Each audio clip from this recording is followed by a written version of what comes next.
नमस्कार। सुजस वाणी में आपका स्वागत है। मुख्यमंत्री श्री भजनलाल शर्मा के नेतृत्व में राजस्थान की भजनलाल सरकार इस साल 30 मार्च को होने वाले राजस्थान दिवस को भव्य स्तर पर मनाने जा रही है। मुख्यमंत्री श्री भजनलाल शर्मा के नेतृत्व में इस बार राजस्थान दिवस का उत्सव बड़ी धूमधाम से मनाया जा रहा है। मुख्यमंत्री श्री शर्मा ने इस बार ऐलान किया है कि राजस्थान दिवस पर प्रदेश में 7 दिन तक महोत्सव होगा। इस महोत्सव में मुख्यमंत्री श्री भजनलाल शर्मा प्रदेशवासियों को सौगात देंगे। मुख्यमंत्री श्री भजनलाल शर्मा के नेतृत्व में राज्य सरकार 30 मार्च को राजस्थान दिवस मनाने जा रही है। मुख्यमंत्री श्री भजनलाल शर्मा के इस बार राजस्थान दिवस के अवसर पर राज्य सरकार 25 से 31 मार्च तक प्रदेश भर में विभिन्न कार्यक्रम आयोजित किए जाएंगे।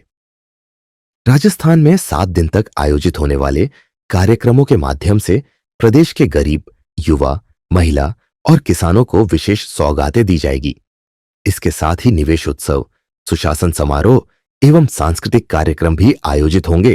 राजस्थान के युवाओं को रोजगार को प्राथमिकता को ध्यान देते हुए जिला मुख्यालयों पर रोजगार मेला भी आयोजित किया जाएगा। इसके साथ ही स्किल नीति एवं युवा नीति भी लाई जाएगी, जिससे युवाओं के सपने साकार हो सकेंगे। राजस्थान दिवस के अवसर पर भजनलाल सरकार की ओर से युवाओं के सरकारी नौकरी के सपने को साकार करने के लिए रोजगार उत्सव का आयोजन किया जाएगा। इस उत्सव में युवाओं को नियुक्ति पत्र दिए जाएंगे। राजस्थान दिवस समारोह का आगाज 25 मार्च को मरूधरा बाड़मेर से मुख्यमंत्री श्री भजनलाल शर्मा की उपस्थिति में आयोजित मातृवंदन को समर्पित महिला सम्मेलन से होगा।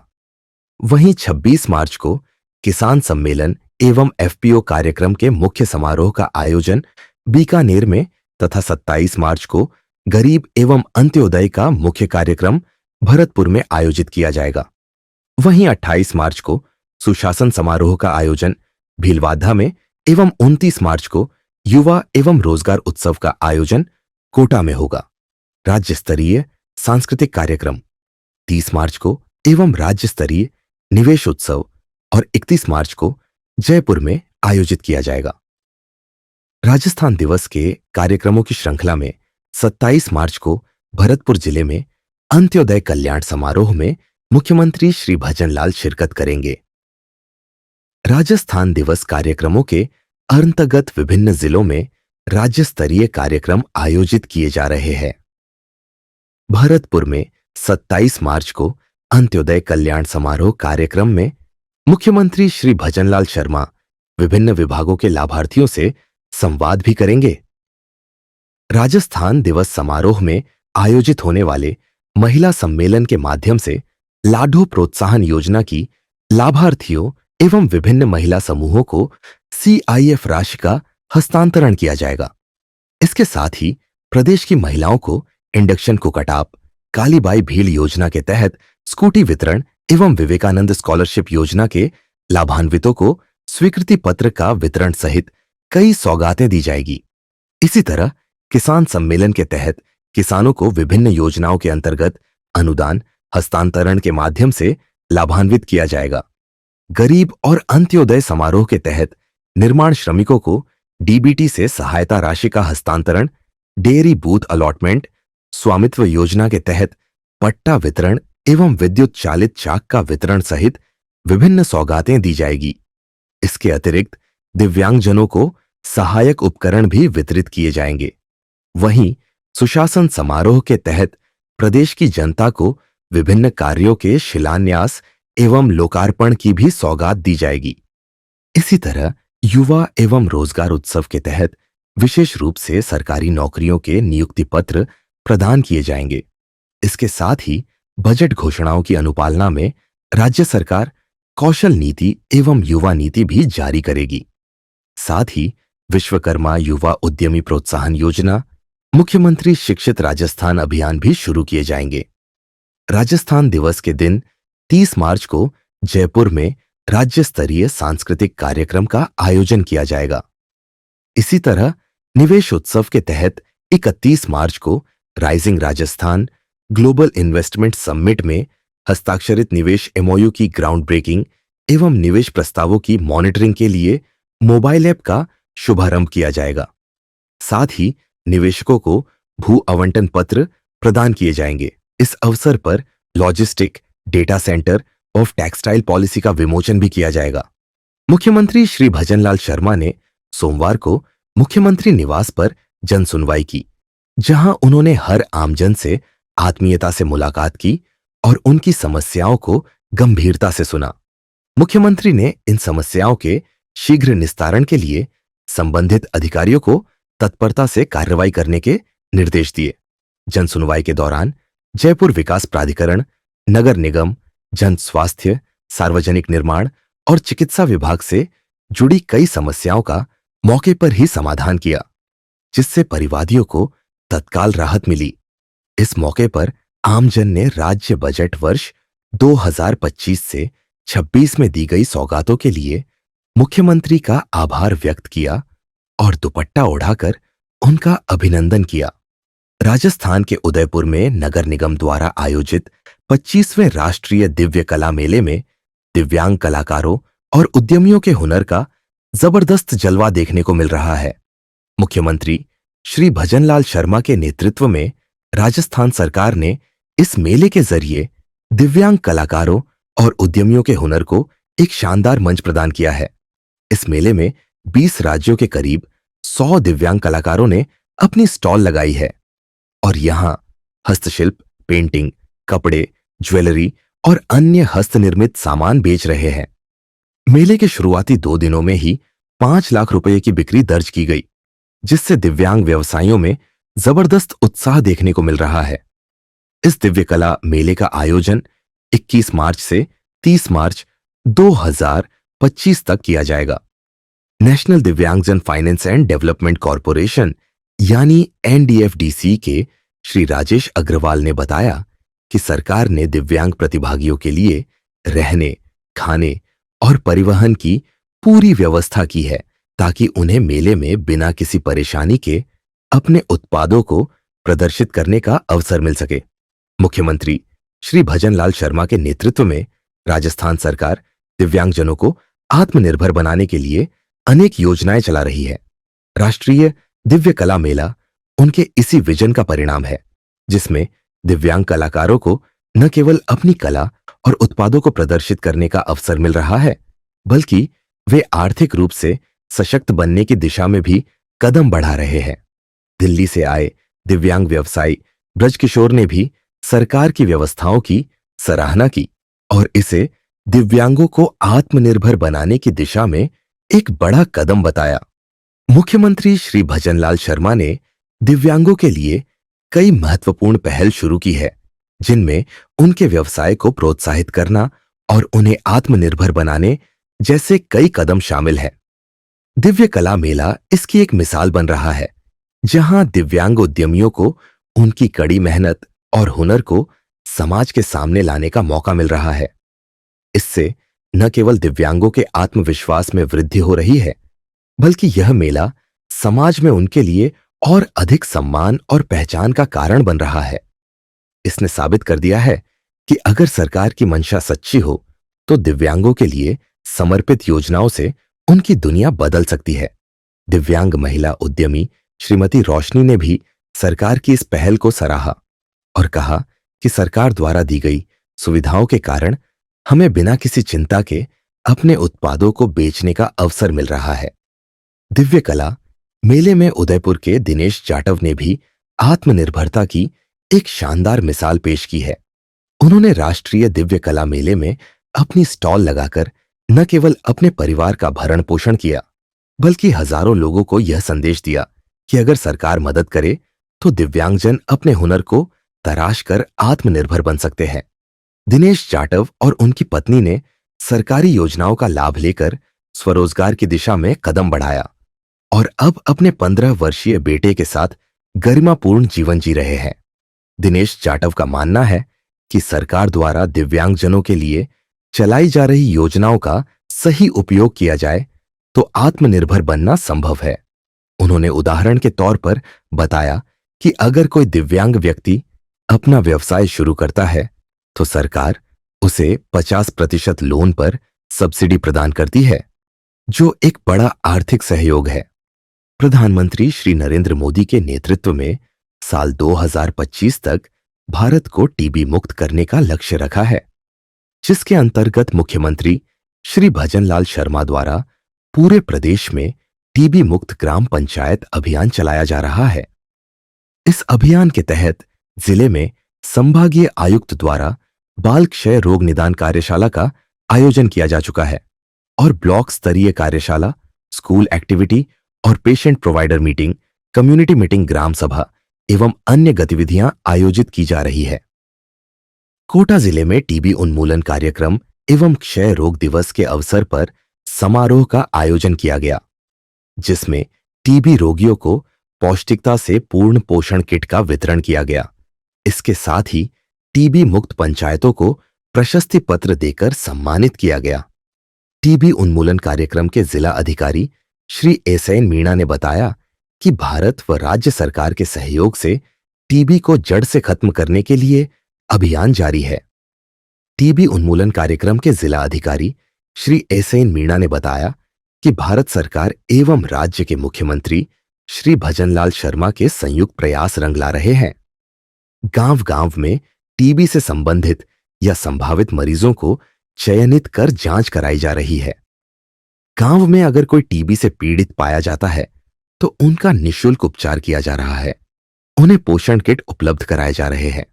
हाई रिस्क एरिया जहां भी मजदूर काम करते हैं, डायबिटीज, अस्थमा से पीड़ित है, इन सभी को परामर्श दिया जा रहा है, उनका उपचार किया जा रहा है और भारत सरकार की योजनाओं का लाभ भी दिया जा रहा है। निक्षय पोषण योजना के तहत पीड़ित के खाते में 1000 रुपए भी भेजे जा रहे हैं ताकि अच्छी तरह से वह पोषण ले सके। इसी प्रकार उदयपुर जिले में प्रधानमंत्री टीबी मुक्त भारत अभियान के तहत मुख्यमंत्री श्री भजनलाल शर्मा के निर्देशों पर क्षय रोग उन्मूलन की दिशा में बड़े कदम उठाए जा रहे हैं। इस पहल में प्रशासन, स्वास्थ्य विभाग और आम जनता की भागीदारी से कई उपलब्धियां हासिल हुई है। मुख्य चिकित्सा अधिकारी श्री अशोक आदित्य ने बताया कि उदयपुर जिले की 137 ग्राम पंचायतों ने टीबी मुक्त बनने का लक्ष्य प्राप्त किया है। इस अभियान में टीबी मरीजों को पोषण सहायता, प्रारंभिक पहचान और जागरूकता कार्यक्रमों पर जोर दिया जा रहा है। साथ ही राजस्थान सरकार द्वारा चलाई जा रही निक्षय मित्र योजना के तहत अब तक 1363 निक्षय मित्रों ने 5000 टीबी रोगियों को 16523 पोषण किट वितरित की है। वहीं अजमेर संभाग के सबसे बड़े अस्पताल जवाहरलाल नेहरू में क्षय रोग दिवस के उपलक्ष्य में टीबी जागरूकता सप्ताह मनाया जा रहा है। इसी क्रम में मेडिकल कॉलेज के अभ्यर्थियों, नर्सिंग स्टाफ व अध्यापकों द्वारा टीबी रोग की जागरूकता के लिए मेडिकल कॉलेज से विजय स्मारक बजरंगगढ़ तक जागरूकता रैली निकालकर और नुक्कड़ नाटक का आयोजन किया गया और आमजन को टीबी रोग के संबंध में जागरूक किया गया।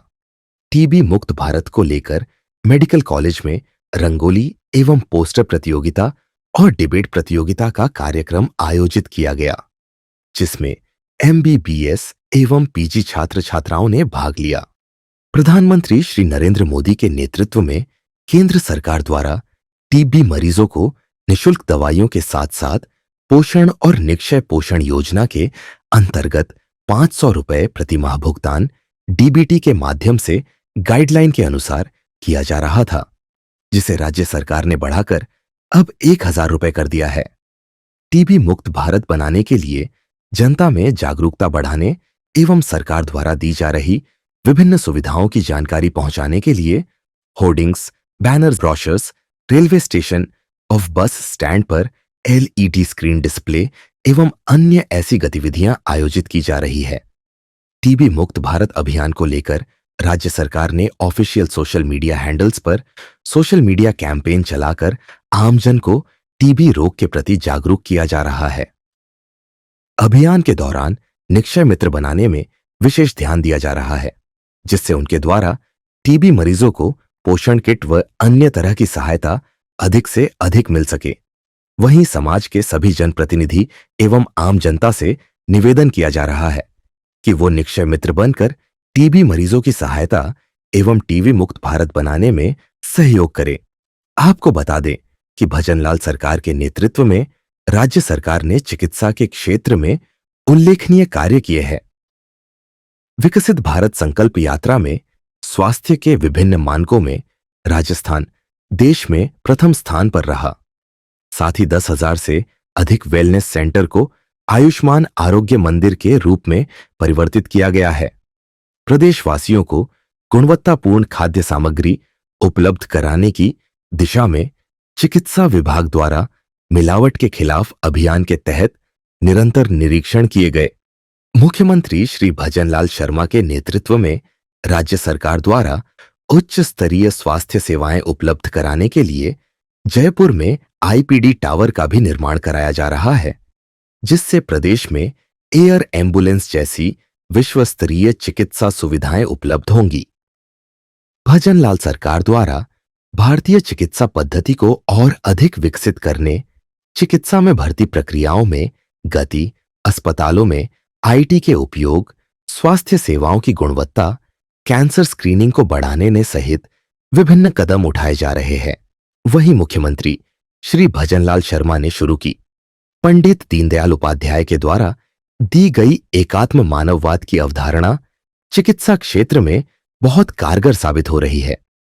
राजस्थान में मुख्यमंत्री श्री भजनलाल शर्मा के नेतृत्व में 25 से 31 मार्च तक भव्य रूप से आयोजित होने जा रहे राजस्थान दिवस उत्सव की शुरुआत इस वर्ष एक नए और ऐतिहासिक स्वरूप में हो रही है। पहली बार राज्य सरकार भारतीय नववर्ष की शुरुआत के साथ राजस्थान दिवस मना रही है, जो मुख्यमंत्री जी के सांस्कृतिक गौरव, नवाचार और जनकल्याण के समन्वय वाले विजन को दर्शाता है। इस उत्सव के अंतर्गत आयोजित होने वाले विविध कार्यक्रम न केवल राज्य की सांस्कृतिक विरासत को संजोएंगे, बल्कि इस दौरान मुख्यमंत्री श्री भजनलाल शर्मा प्रदेश के गरीब, महिलाएं, युवा और किसान वर्ग को सीधी सौगातें भी देंगे। 25 मार्च को बाड़मेर से मातृवंदन और महिला सम्मेलन से कार्यक्रमों का शुभारंभ होगा, जिसमें महिलाओं को सीआईएफ राशि, इंडक्शन कुकटॉप, स्कूटी और छात्रवृत्ति स्वीकृति पत्र जैसे लाभ प्रदान किए जाएंगे। 26 मार्च को बीकानेर में किसान सम्मेलन, 27 को भरतपुर में गरीब और अंत्योदय समारोह, 28 को भीलवाड़ा में सुशासन समारोह और 29 मार्च को कोटा में युवा एवं रोजगार उत्सव आयोजित होगा, जहां युवाओं को नियुक्ति पत्र दिए जाएंगे और नई कौशल एवं युवा नीति लागू की जाएगी।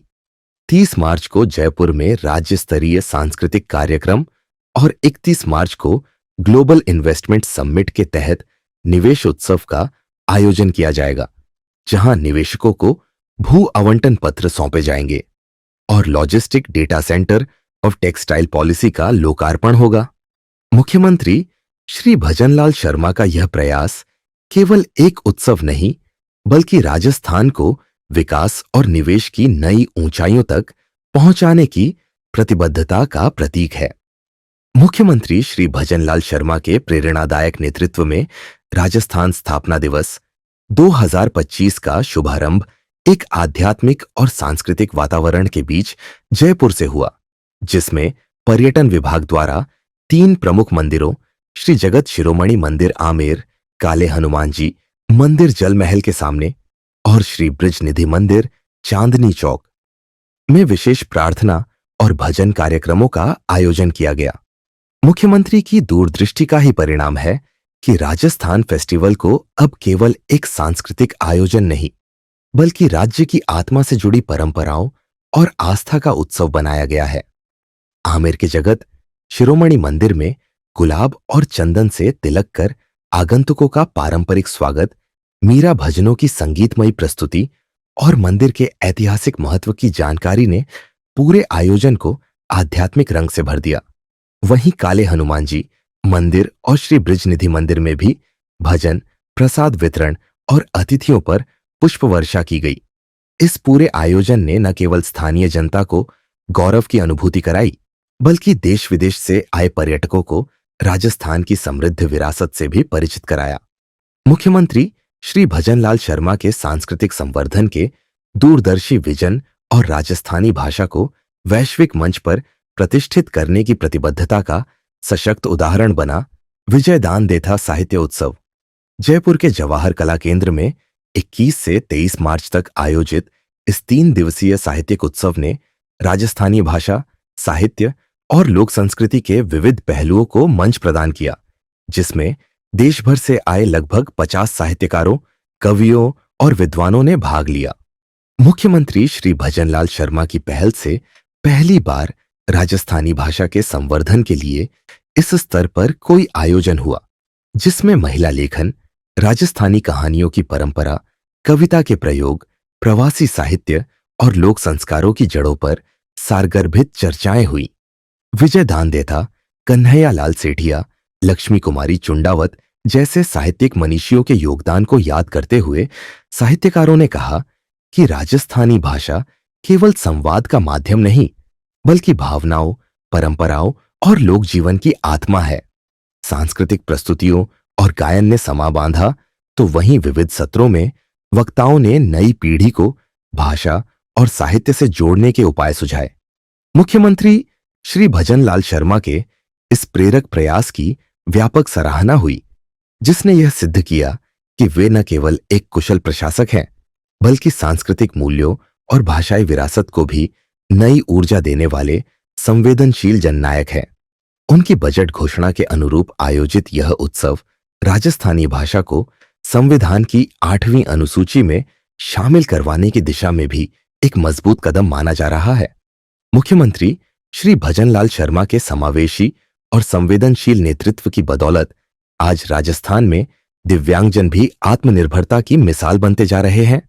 इसका सजीव उदाहरण है उदयपुर के दिनेश जाटव, जिन्होंने राष्ट्रीय दिव्य कला मेले में अपनी स्टॉल लगाकर न केवल अपने परिवार का भरण पोषण किया, बल्कि हजारों लोगों को यह संदेश दिया कि दिव्यांगता कोई सीमा नहीं, बल्कि हौसले को निखारने का एक अवसर है। दिनेश और उनकी पत्नी पूनम जाटव ने सरकारी योजनाओं का लाभ लेकर स्वरोजगार की दिशा में कदम बढ़ाया और अब अपने 15 वर्षीय बेटे के साथ गरिमापूर्ण जीवन जी रहे हैं। मुख्यमंत्री श्री भजनलाल शर्मा की सरकार ने दिव्यांगजनों के लिए जो योजनाएं शुरू की हैं, जैसे 50% लोन सब्सिडी, रोजगार मेले, हुनर विकास कार्यक्रम और सहायक उपकरणों का वितरण, उनसे समाज के इस वर्ग को न केवल आत्मसम्मान मिला है, बल्कि आत्मनिर्भरता की नई राह भी खुली है। राष्ट्रीय दिव्य कला मेला, जिसकी अवधारणा भी मुख्यमंत्री के समावेशी विकास के विजन का हिस्सा है, दिव्यांग कलाकारों और उद्यमियों के लिए एक मजबूत मंच बनकर उभरा है। इस आयोजन में उमड़ी भीड़ और मिली सराहना इस बात का प्रमाण है कि श्री भजनलाल शर्मा की सोच हर व्यक्ति को मुख्यधारा से जोड़ने की है। दिनेश जाटव की प्रेरक कहानी न सिर्फ दिव्यांगजनों के लिए, बल्कि पूरे समाज के लिए यह सीख है कि अगर सरकार की नीति में संवेदना हो और नेतृत्व में दूरदृष्टि हो, तो कोई भी वर्ग पीछे नहीं रह सकता। राजस्थान में मुख्यमंत्री श्री भजनलाल शर्मा के नेतृत्व में संचालित मुख्यमंत्री आयुष्मान आरोग्य योजना आज आमजन के लिए जीवनदायिनी साबित हो रही है। इसी योजना के अंतर्गत चूरू के सरदार शहर के राजकीय उपजिला अस्पताल ने चिकित्सा क्षेत्र में एक ऐतिहासिक उपलब्धि दर्ज की है। यहां पहली बार एक 40 वर्षीय कैंसर पीड़ित मरीज का गाल के कैंसर का सफल ऑपरेशन पूरी तरह निःशुल्क किया गया, जो जिले में अब तक की सबसे जटिल और महंगी मानी जाने वाली सर्जरी है। इस तरह की सर्जरी को चिकित्सकों की भाषा में कमांडो सर्जरी भी कहा जाता है। सुजस वाणी के इस अंक में अभी इतना ही। फिर मिलेंगे राजस्थान की नई और प्रेरणादायक खबरों के साथ। तब तक के लिए हमें दीजिए इजाजत। बने रहिए सुजस वाणी के साथ। धन्यवाद।